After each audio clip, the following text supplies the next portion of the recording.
The hired carriage smelled of damp wool and candle tallow, and Clara Ashby had long since learned to keep her eyes on the window when she traveled alone.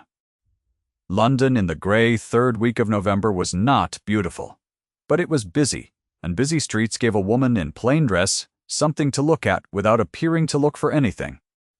She had been Lady Fenn's companion for 2 years and 3 months, long enough to know that being invisible was a skill, and that a skill was only useful if one practiced it without resentment. She found the glove at the first stop, when the coachman slowed for a coal wagon blocking Grosvenor Street, and Clara shifted along the seat. It was wedged between the cushion and the lacquered side panel, a left-hand glove in ivory kidskin, so fine it seemed to have no weight at all. She picked it up expecting to find it blank, the abandoned property of some forgotten passenger. She found instead a running vine embroidered in pale thread along the cuff, and inside the cuff lining stitched in gold so small she had to tilt it toward the window light, 3 letters, M-A-W. Clara sat with the glove in her lap and did not breathe for a moment that lasted considerably longer than the coal wagon required to move. Margaret Ashby had owned gloves like these. Clara had been 7 years old, and she remembered them, with the particular fidelity children bring to the details of mothers, the way the vine curved at the thumb joint, the way the kidskin caught light like cream. She had not seen her mother's hands in 17 years. She had not seen her mother in 17 years. Her mother had died in disgrace when Clara was 7 or so. Clara had been told, and she had believed it because she had been a child and there was no one left to tell her otherwise. The carriage turned onto a narrower road, and the Northbrook estate wall appeared on the left, the stone dark with cold. Clara had not intended to come this way. Lady Fenn had sent her to collect a parcel from a dressmaker on Bond Street and arrange a delivery with a bookseller in Piccadilly, and the most efficient route back did not pass Northbrook. She had not asked the coachman to come this way. She looked down at the glove in her lap and told herself it was coincidence, that kidskin gloves with vine embroidery were not unusual, that M-A-W was a common enough arrangement of initials, that she was building a cathedral out of 3 letters and a memory. She was still telling herself this when the carriage drew to a stop at the Northbrook gates to wait for a dray crossing the road ahead, and Edmund Wyndham, the Earl of Northbrook, walked out of his own courtyard. He was 33, and he carried himself the way certain men do who have learned early that they will be watched in public and have decided to give the watchers nothing. Dark auburn hair under no hat, which was unusual enough to notice. A grey coat. He was speaking to his steward and not looking at the street, and then he was looking at the street, and then he was looking at the carriage, and then he was looking at her. Clara tucked the glove into the pocket of her cloak. She did not know why she did it precisely, except that the glove was hers now in some way she could not yet name. And the Earl of Northbrook was looking at her with the quality of attention a man brings to something he cannot immediately explain. His eyes were grey as the November sky above his hair. His jaw held a faint scar along the left side, barely visible, which she only noticed because he was standing close enough to the carriage window that she could not pretend she was not looking back. The dray moved. The coachman clicked his tongue. The carriage rolled on, and Clara faced forward, and put both her own gloved hands flat in her lap, where she could see them, and did not think about anything at all for the remainder of the journey to Lady Fenn's house on Curzon Street.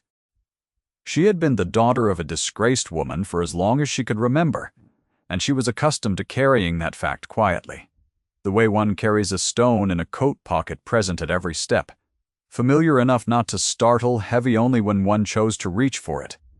Margaret Ashby had, according to the account Clara had been given by her aunt in Surrey, contrived a connection with a nobleman under false pretenses, and been exposed when the deception became untenable. She had died within a year of the exposure of shame and a fever of the lungs that had taken her before Clara's 8th birthday. Her father, unnamed in the family's version of events, had never been claimed. Clara had grown up in her aunt's house in moderate poverty, and was grateful for the moderate part. When she was 17, she had found a position as a schoolroom assistant. When she was 22, she had become Lady Fenn's companion. It was a decent life. It did not trouble her that it was not the life she might have had if her mother had been a different woman. She had made her peace with the terms. This was the story she told herself, and on most days it served. Lady Fenn's household occupied a rented townhouse that smelled of her ladyship's particular combination of rosewater and burnt paper. Sir Gerard Fenn, her brother, was a guest more often than he was not, which Clara had long since ceased to mind, except when he was in the drawing-room, at the same time she was required to be in it. He was a heavy man of 45, with a habit of speaking about people in the room as though the people were not in it. She had heard him do it to footmen, and she had heard him do it to her, and she had learned to enter a room quietly enough that sometimes the conversation did not adjust. She came in through the side door from the mews that evening, shook the rain from her cloak, and was hanging it on the hook in the passage when she heard Sir Gerard's voice from the morning-room, the door not quite pulled to. "She asks questions," he said. "The Ashby girl, the companion. You know the one. She is sharp, Philippa. I do not like sharp women in a household where they have access to one's correspondence." Lady Fenn's reply was too soft to catch. Clara took her cloak off the hook, moved back down the passage, and came in again through the front hall with deliberate footsteps on the marble floor. She was the daughter of a disgraced woman, and she had learned that the best defense against people who spoke about you as though you were furniture was to make certain they could always hear you coming. She placed the glove in a handkerchief case at the bottom of her traveling bag that night, between her mother's almanac and the only letter she had kept. She lay in the narrow servants' room that was neither below stairs nor properly above them, and listened to the house settle in the cold, and thought about 3 letters stitched in gold inside a cuff she recognized. Her mother had owned one pair of gloves like those, only one. Edmund Wyndham called on Lady Fenn 4 days later, on a Tuesday afternoon that had begun with frost and was ending in thin gray rain. He brought his nephew Thomas, who was 9 years old, and had the look of a boy who had been brought along against his preference, but was making the best of the situation by examining every object in Lady Fenn's drawing-room, within reach of a 9-year-old standing on his toes. Edmund sat across from Lady Fenn and explained, with the economy of a man to whom social calls were a form of paperwork, that he had come regarding the subscription for the Foundling Hospital, of which Lady Fenn was a patroness.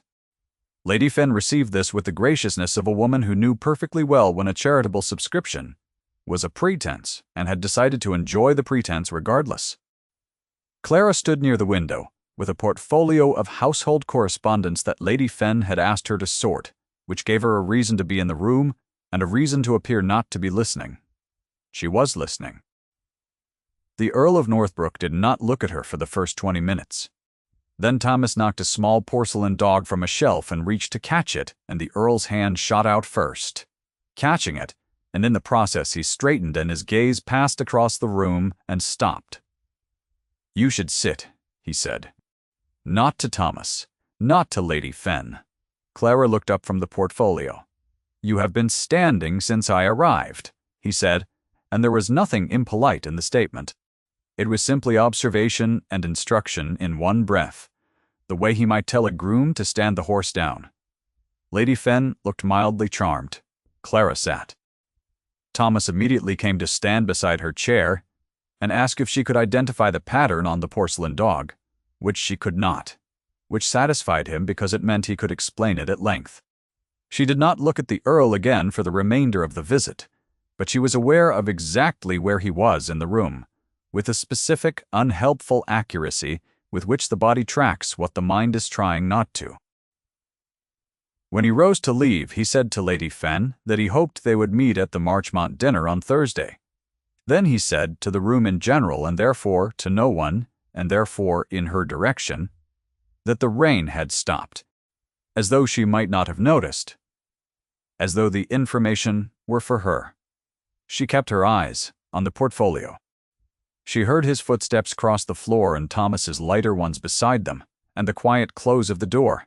And then she became aware that her hands, folded in her lap, had been pressed together hard enough to leave marks through her gloves. She traced the carriage to its hire stand on the 3rd morning after she found it, walking alone in the colder hour before Lady Fenn required her. The proprietor directed her to the coachman who had worked the route she needed. He was a compact man of 50, with the look of someone who had answered the same questions from lawyers and constables often enough to take no particular view of answering them. He told her the carriage had been hired at the end of October. For a regular Wednesday run.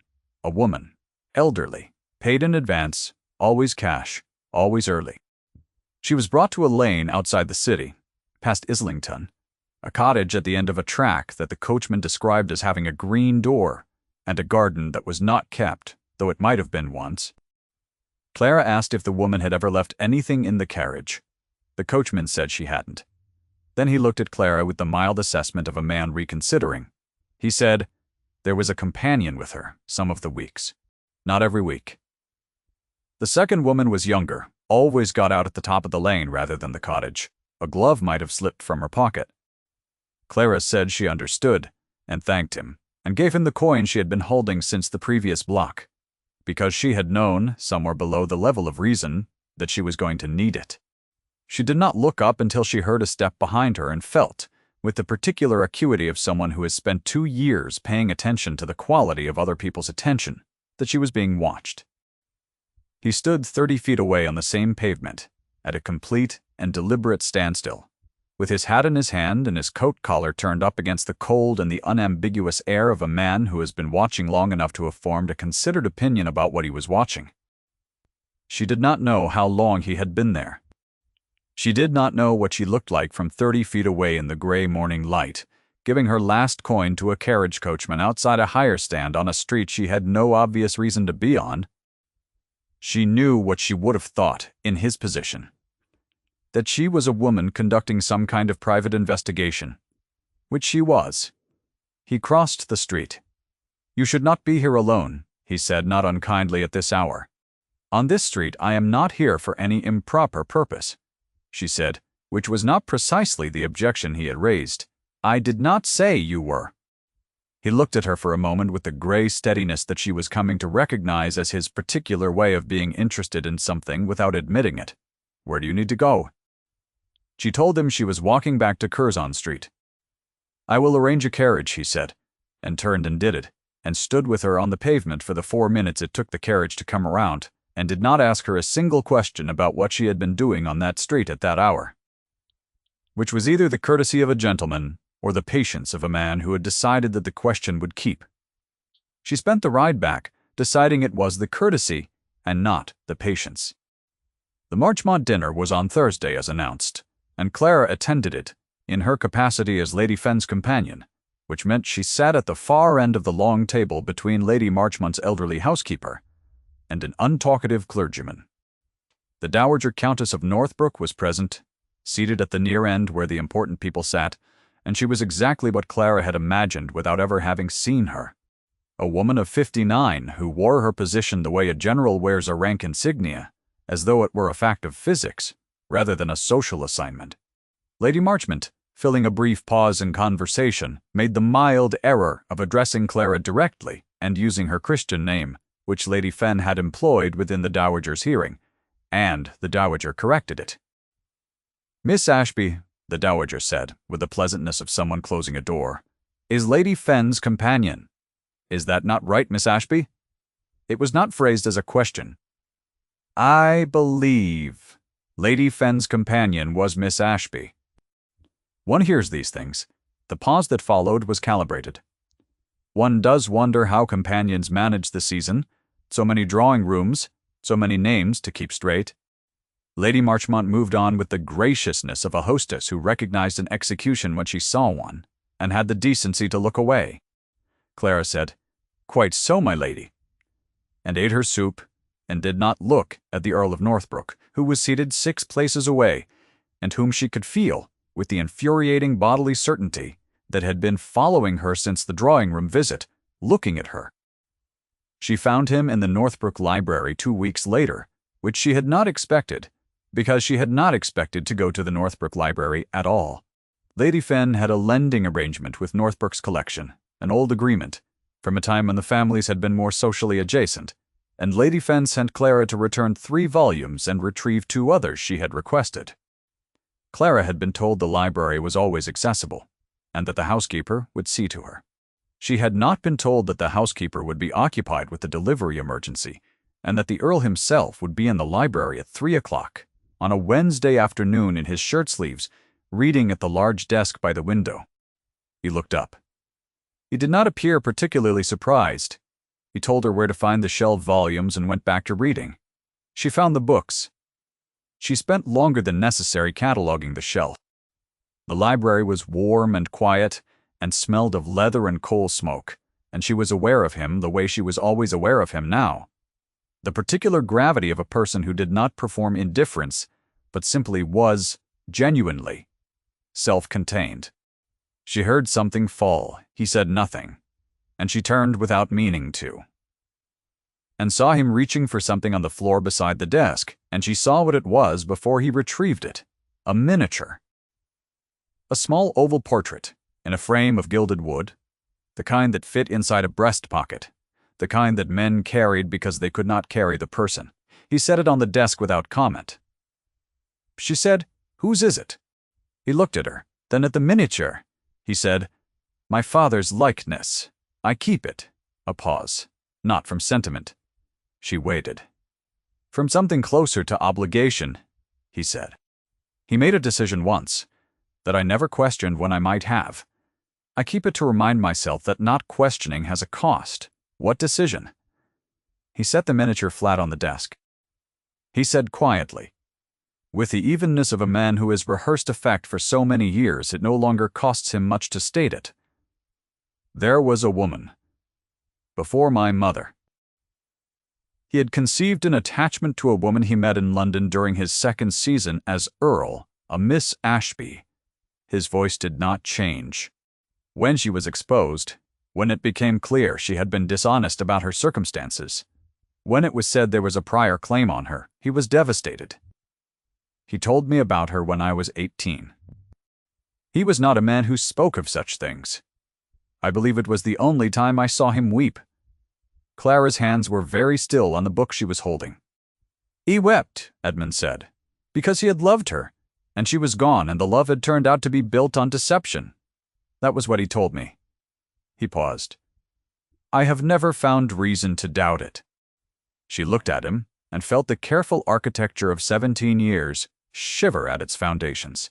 She felt the shape of the lie from inside it, which was a different sensation entirely from having been outside it. She understood, with the clarity of a woman who had just had the story told to her from the other direction, that he believed everything his father had told him. He was not the architect of the deception. He was its other casualty. She did not speak. She was not yet ready to speak. She put the returned books in their proper places, collected the 2 volumes Lady Fenn had requested, and thanked him, and left with her face composed and her heart making a noise she could hear in her own ears all the way back to Curzon Street. If you have found yourself leaning forward, you may want to stay close. What Clara carried out of that library would take 2 weeks to become proof, and what proof would cost her before it could free her was not yet counted.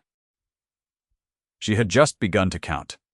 The letter came from Lady Fenn on a Thursday, which was her early day, and it said in Lady Fenn's careful hand that the household had received word Clara had been seen making inquiries in the neighborhood of Islington, and that Sir Gerard, who had taken an interest in the matter, had expressed the view that a companion whose time was so occupied was perhaps not suited to a household, requiring full attention. Lady Fenn regretted this.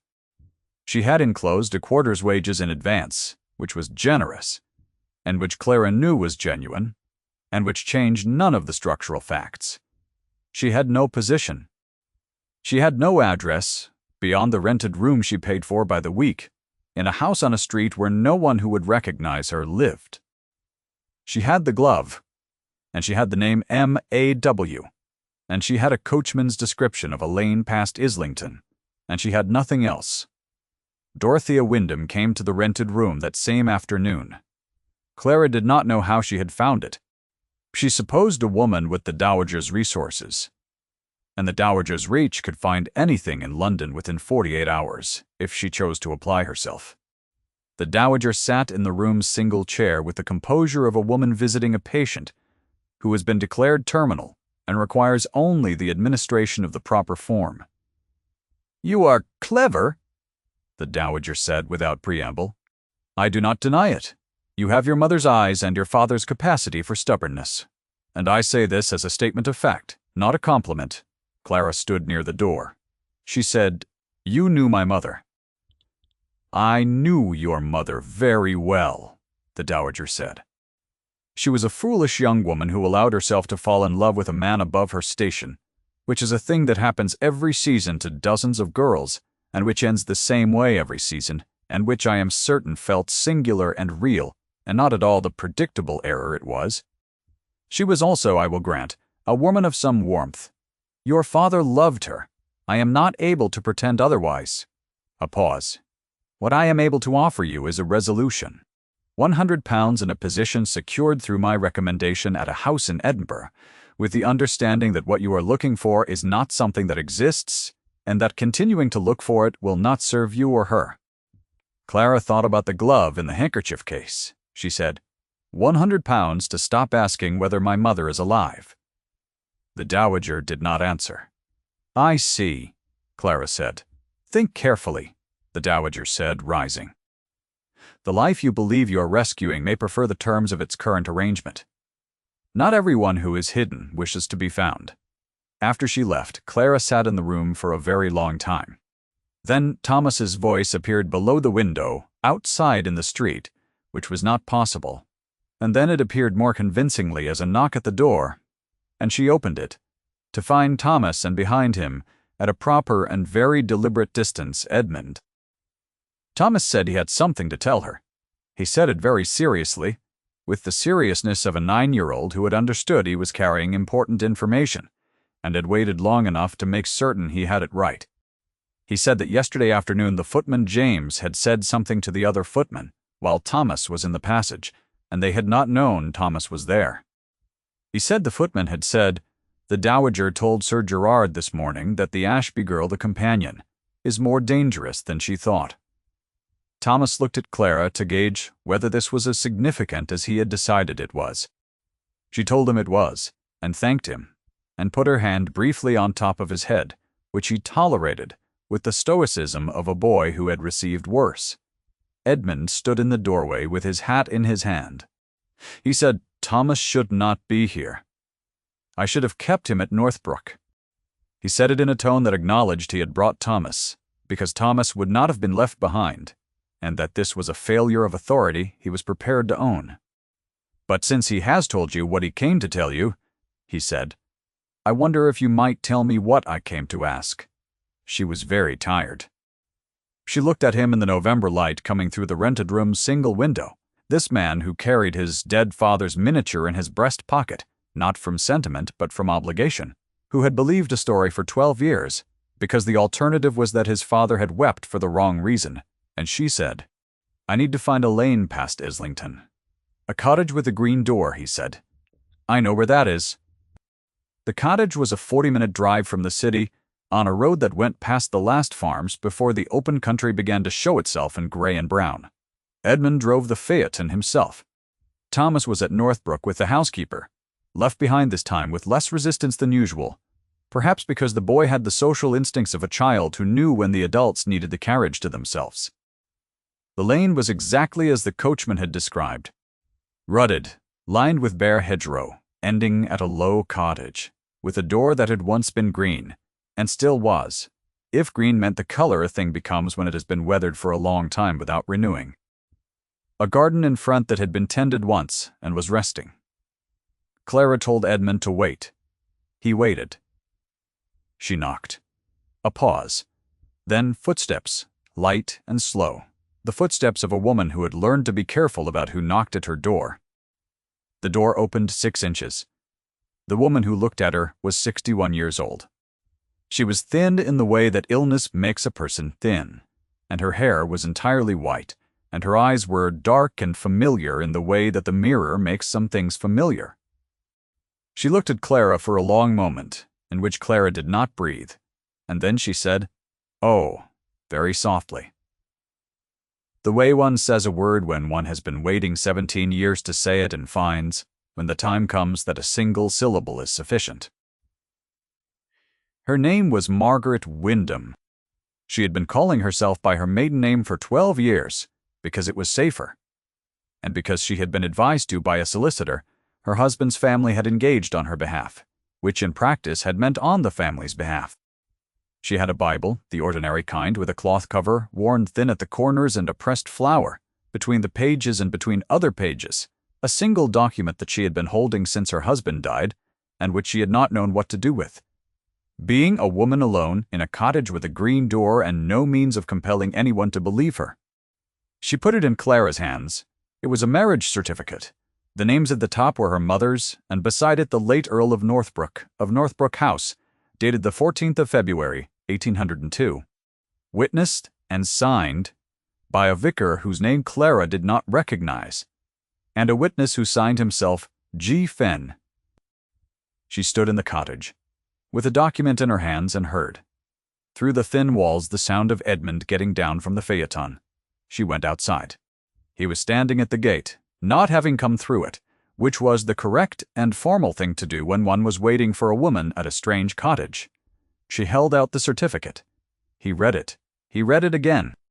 He stood in the lane for a long time without speaking, and she watched his face, which was doing the difficult interior work of a man reconfiguring 12 years of settled certainty around a document that had not existed for him yesterday. He said finally, "How long have you known? 3 weeks?" She said. "Since the carriage." He looked at her. He said, "Are you well?" It was not the question she had expected, and the unexpectedness of it did something to her composure that she had not given it permission to do. She said yes. He said he was glad of it. He held the certificate for another moment, and then he folded it very carefully, as though it were made of something that could be damaged by haste, and put it inside his coat. He said, "I would like to speak to my solicitor. And then I would like to speak to my mother." She said she understood. He said, "And then I would like to speak to you about a number of things." He looked at the cottage, and the bare hedgerow, and the gray sky. "But those conversations, I think, require a different order." She did not ask him what the number of things were. She thought she knew what some of them were. She thought the knowing was something her body had understood in Lady Fenn's drawing room when he told her to sit, and in the library when she had watched his face as he spoke of obligation and cost, and on the pavement outside the hire stand when he had arranged a carriage without asking a single question about why she needed one. She had been carrying that, knowing the way she had been carrying the glove, present at every step, familiar enough not to startle, heavy only when she chose to reach for it. The Wyndham solicitor was a man named Cresswell, which Clara knew only because Edmund brought him to the dinner at the Hartley house on the 3rd of December, and introduced him to the assembled company as the family's man of law, which told everyone present who had any legal sophistication that something procedural was about to occur. The Hartley house was not Northbrook and not Mayfair. It was a comfortable house in a good part of town, with a dining room that seated 30, and it was full on a Thursday evening, with the kind of company that constituted the season's last gathering before the countryside called everyone home. The Dowager Countess was present. Sir Gerard Fenn was present. Lady Marchmont was present. Lady Fenn was present, looking faintly guilty in a way that Clara understood and did not hold against her. Edmund entered with Clara on his arm. This caused a particular quality of silence that moved through the room from the entrance to the fireplace like a wave through water, which was not loud but was unmistakable to anyone paying attention, and everyone in that room was paying attention. The Dowager moved first. She was in her element, and she moved with the authority of a woman who had been managing rooms for 30 years, crossing toward them with the measured pace of someone who was not hurrying, because hurrying would imply she felt urgency. "Edmund," she said. "Miss Ashby," Edmund said. "I believe you know Mr. Cresswell." The Dowager looked at the solicitor. Something in her face adjusted, the way a carefully constructed building adjusts when its cornerstone shifts. Mr. Cresswell produced from the leather case he carried a copy of the marriage certificate. He named its contents to the room, briefly, in the plain voice of a man who understands that plain voices carry further than dramatic ones. A marriage. 1802. His wife. The late Earl of Northbrook. Legal. Witnessed. Registered with the parish. Sir Gerard said, "Now see here," in the voice of a man who had been saying, "Now see here," to difficult situations for 20 years, and had found it useful until this moment. Dorothea Wyndham said nothing.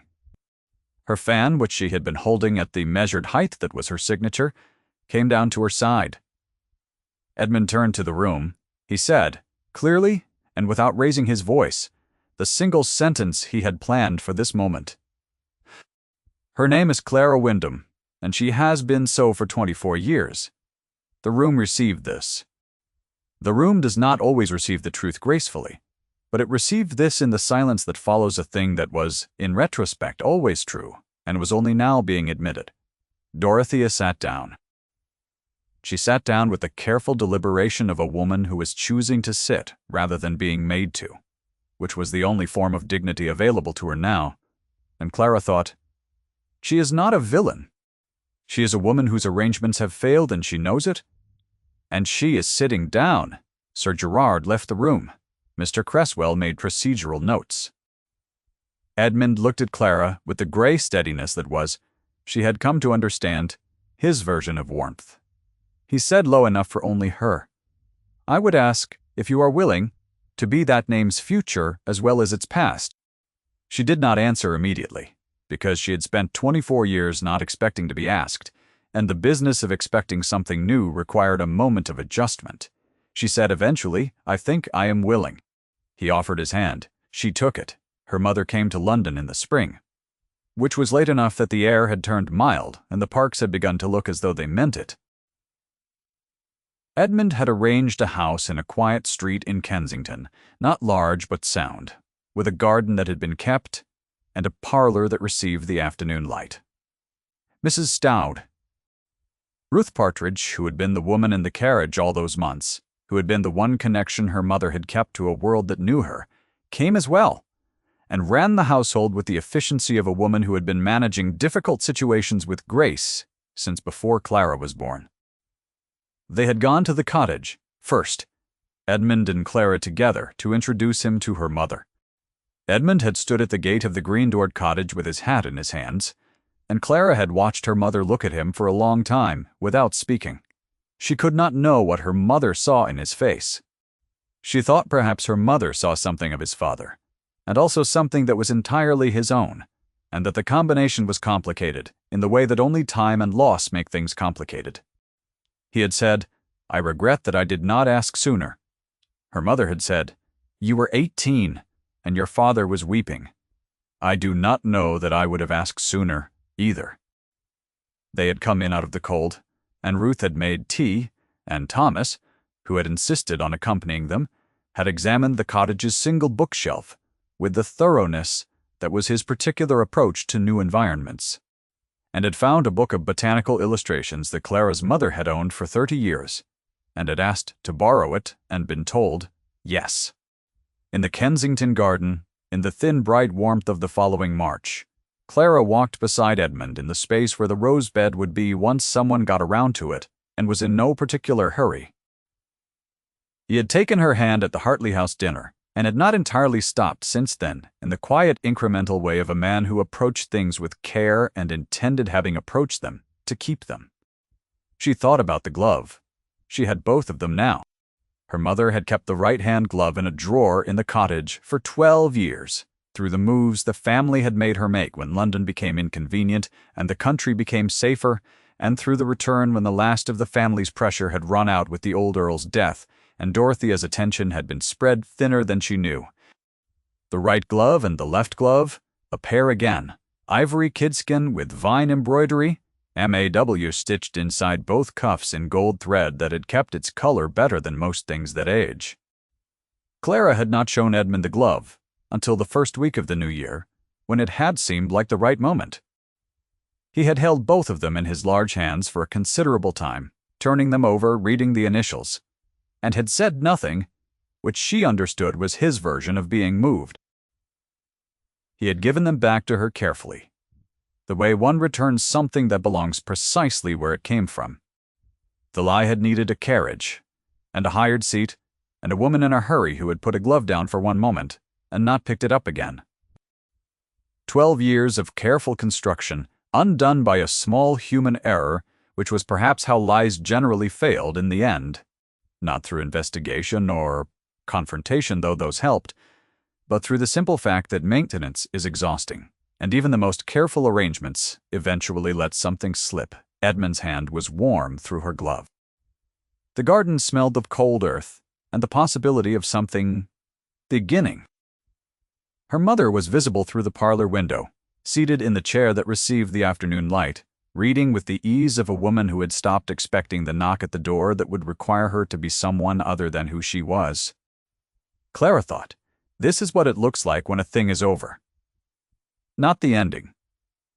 She had spent her childhood imagining because the childhood she had spent had not known enough to imagine the right things. This was quieter, more ordinary. The house was sound, and the garden was cold, and the man beside her was not performing contentment, but simply was, in the specific way he was most himself, present and attentive, and entirely without performance. The spring light came through the parlor window at the angle that made everything in it look like something worth keeping. If you have stayed until now, leave a word in the quiet below. Some stories take 17 years to reach their proper ending, and it matters that you were here when this one did. She had been 24 years a Wyndham before she knew it. And she thought she would be one for a good deal longer, and this did not trouble her at all.